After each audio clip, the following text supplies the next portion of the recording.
If you look at the Paris Agreement, you have to understand that it's not just the words on the page.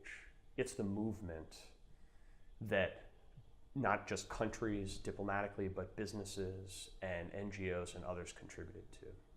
And if you look at the momentum behind that movement, what's clear is that the Trump administration, nor any particular political party leading any particular country right now, is capable, no administration is capable of canceling Paris, canceling the momentum behind it.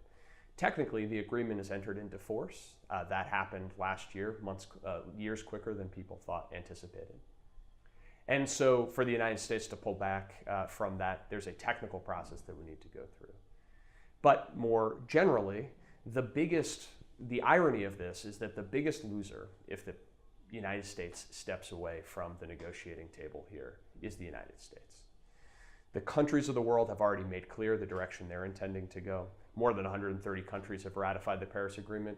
Every major economy has reaffirmed its commitment to the Paris Agreement since the election in the United States in November.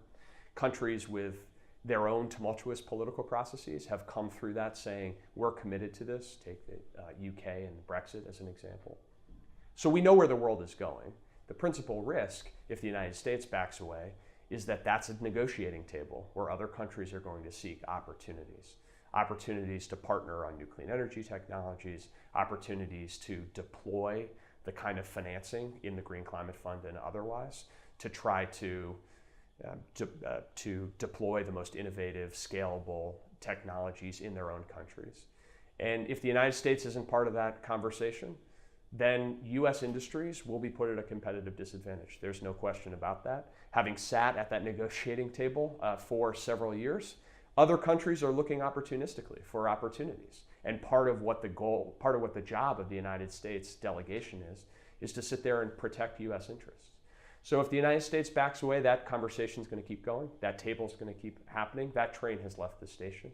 The risks for the United States are real in that context. And so I hope as a citizen and as somebody who recognized the jobs and the economic opportunity that could come from clean energy in the future, that we don't end up in that situation.